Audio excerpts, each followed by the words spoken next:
Hello guys, आज मैं आपको हरियाणा रेजिडेंस सर्टिफिकेट जो सरल पोर्टल से बनाते हैं वो बताता हूँ। सबसे पहले हमने लॉगिन करना है। लॉगिन करने के बाद अप्लाई फॉर सर्विस, सर्विस में जाके व्यू ऑल सर्विस पे क्लिक करना है आपको। व्यू ऑल सर्विस पे क्लिक करने के बाद आपके पास इंटरफेस आ जाएगा। ऐसे सर्च में जाके आपको लिखना है हरियाणा रेजिडेंस, रेजिडेंस सर्टिफिकेट पे क्लिक करना है। सर्टिफिकेट पे क्लिक करने के बाद आपका यहाँ पे फैमिली आईडी, आपकी जो भी फैमिली आईडी वो फिल करो।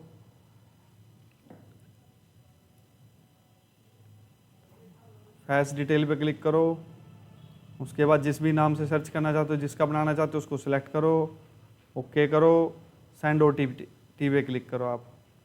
OTP आने के बाद आपके मैसेज पे फ़ोन नंबर जो रजिस्टर्ड आपका नंबर उस पर OTP आ जाएगा। OTP हमने फिल कर दिया। OTP फिल करने के बाद फैच OTP दोबारा करो। OTP है 904198। वेरीफाई कर दो।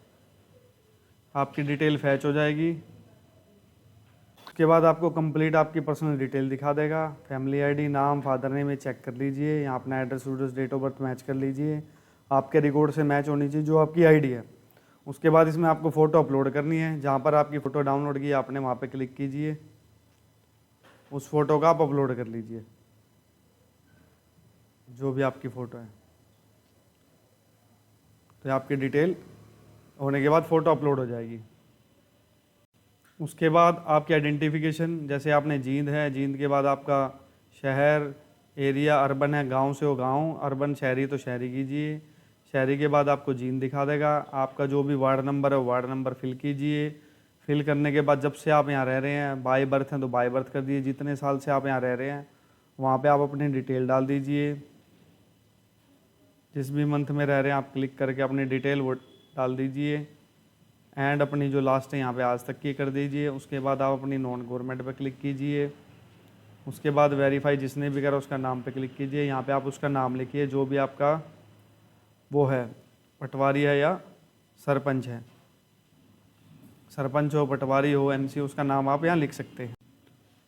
उसके बाद आपको एग्री पे क्लिक करना है। एग्री पे क्लिक करने के बाद आपको यहाँ पे अपना परफॉर्मा कंप्लीट फिल करना है। उसके बाद 3J। उसके बाद सबमिट पे क्लिक करना है। सबमिट पे क्लिक करने के बाद आपको कंप्लीट डिटेल दिखा देगा। यहाँ तक आपके जो भी आपने फिल किया डेटा वो ऑटोमेटिकली आपको यहाँ तक शो करके दिखा देगा। उसमें अपना नाम नूम, फादर नेम एक बार दोबारा आपको चेक करने का मौका दे रहा है, वो आप चेक कर सकते हैं। उसके बाद आपकी जो डिटेल आपने वार्ड वोर्ड नंबर जो फिल किया था वो जरूर कर देना। वार्ड नंबर में 3 डिजिट मांगा है। अगर आपके 2 डिजिट का वार्ड है तो आप उसमें 0 आगे लगा सकते हैं। अगर एक नंबर तो 001 कर देना, उससे कोई इशू नहीं है। तो उसमें आप अपना फिल कर सकते हैं।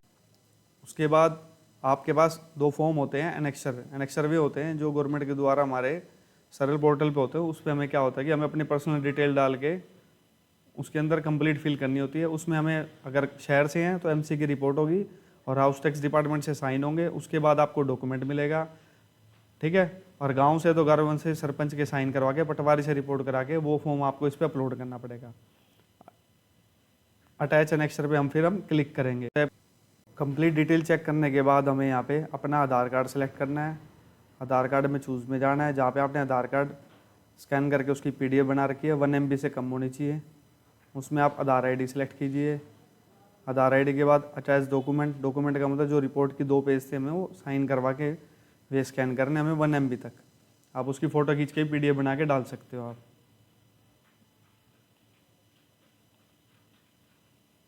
उसके बाद ये रिपोर्ट आ गया हमारा, ये अपलोड हो गया। सेव एंड एक्सचर कर दीजिए। सेव एंड एक्सचर के बाद आप प्रोसेसिंग हो रही है थोड़ी सी। कंप्लीट डिटेल आ गई आपकी। कंप्लीट डिटेल के बाद मेक पेमेंट आ जाएगी। पेमेंट करने के बाद आपका कंप्लीट जो ये प्रोसेस है विद 72 आवर्स के अंदर आपका पेमेंट करने के बाद आपका 72 आवर्स के अंदर आपका वेरीफाई होके आ जाएगा। हम यहाँ पे पेमेंट करने के बाद आपका फॉर्म कंप्लीट सबमिट हो जाएगा। Thanks for watching.